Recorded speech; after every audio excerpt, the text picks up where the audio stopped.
Hello guys, आज के इस वीडियो में हम लर्न करने वाले हैं बेसिक इडियम्स एंड फ्रेजेस जो कि हमें और बोलते समय इंग्लिश स्पीकिंग करते समय हमेशा यूजफुल होते हैं।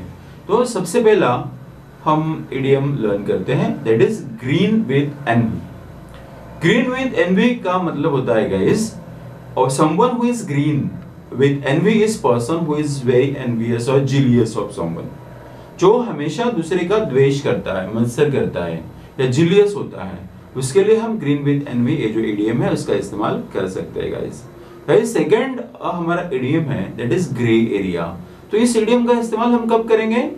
अगर कोई भी हमारे सामने सिचुएशन है जो क्लियर नहीं है या इजी नहीं है या काफी डिफिकल्ट हमें उसके साथ डील करना हो रहा है, तो ऐसे सिचुएशन को हम बताने के लिए ग्रे एरिया ये जो इडियम है इसका इस्तेमाल हम कर सकते हैं। This refers to something as a gray area, means that is not clear or easy to define and is therefore difficult to deal with. That is gray area, guys. Now, guys, next idiom for you, that is silver lining. So you know that you may have heard the proverb like every silver lining has every dark cloud has silver lining. Okay.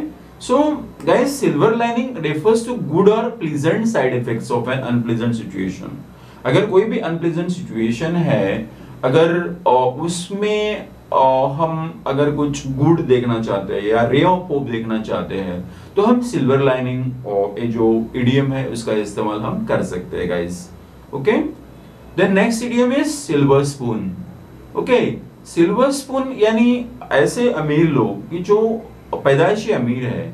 Okay, अगर हमें जिनकी family काफी rich है या privileged है, तो अगर हमें उनके बारे में बताना है या ऐसा कोई स्टेटमेंट बनाना है, तो हम सिल्वर स्पून ये जो इडियम है उसका इस्तेमाल कर सकते हैं। जैसे कि to say that someone was born with a silver spoon in their mouth means their family is very rich and privileged guys. Okay guys, the next means idiom और phrase is bite your tongue. तो see guys, bite your tongue means to avoid talking. अगर हमें किसी के साथ में बातचीत करना अवॉइड करना है, ओके, टालना है, तो हम bite your tongue ये जो इडियम है हम यूज कर सकते हैं।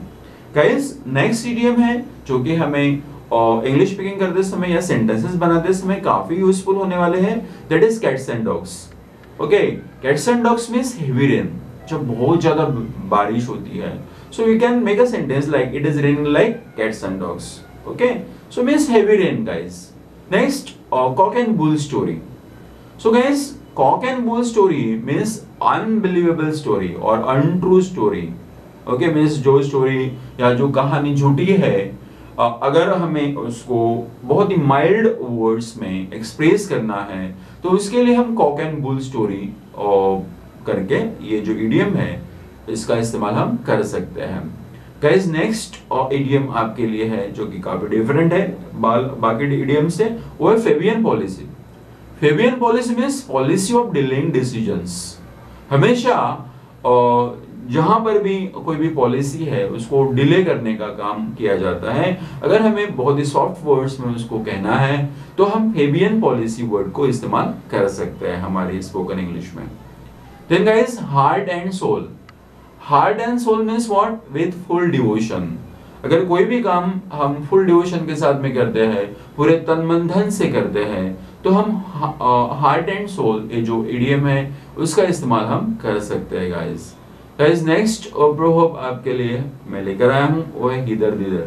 हिदर दिदर ये जो प्रोवर्ब इडियम है, इस इडियम का इस्तेमाल आपने या फिर आपने पढ़ा होगा और जो भी कुछ पोएम्स है या ओल्ड पोएट्रीज है उसमें हिदर दिदर ये जो फ्रेज है, ओके, ये यूज की जाती है, इडियम है, ये यूज किया जाता है। It means here and there guys. Okay, hither means here, यहाँ पे, दिदर मींस देयर, वहां पे।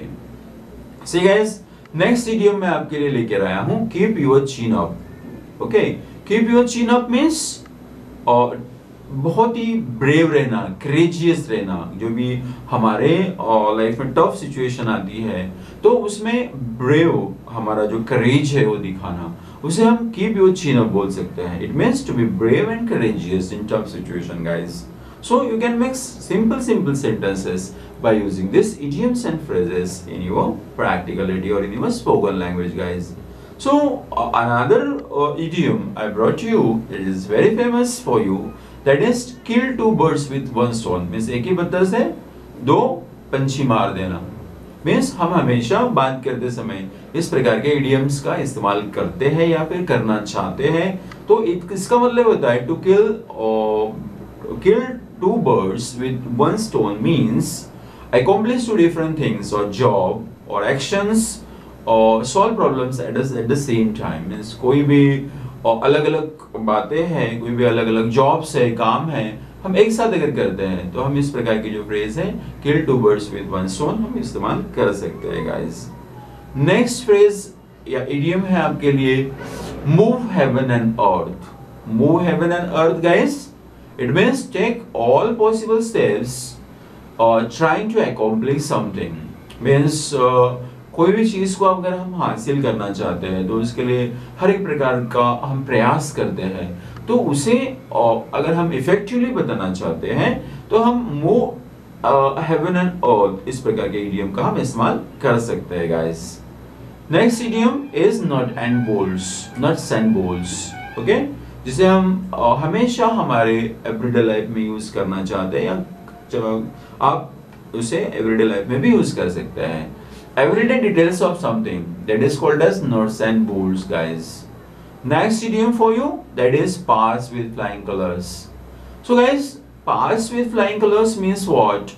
It means to succeed brilliantly as an exam or other test। means कोई भी चीज को बहुत ही अच्छे से पास करना, उसमें महारत हासिल करना या उसमें सक्सेस आपको मिलना, तो उसे अगर आप एक्सप्रेस करना चाहते हैं तो उसके लिए हम पास विद फ्लाइंग कलर्स ये जो फ्रेज है वो हम यूज कर सकते हैं, guys. Then piece of cake, guys. किस पीस ऑफ केक मींस कोई भी काम अगर हमारे लिए करना बहुत आसान है तो उस काम को बताने के लिए हम पीस ऑफ केक और ये जो इडियम है इसका इस्तेमाल हम कर सकते हैं, गाइस। सो ये इडियम्स बहुत ही आसान है, लेकिन हम अगर इसको इफेक्टिवली यूज करते हैं तो हमारा जो मैसेज है वो इफेक्टिवली हम रिसीवर तक, सामने वाले पर्सन तक, व्यक्ति तक हम पहुंचा सकते हैं, गाइस। सो इसे लर्न करना बहुत जरूरी है।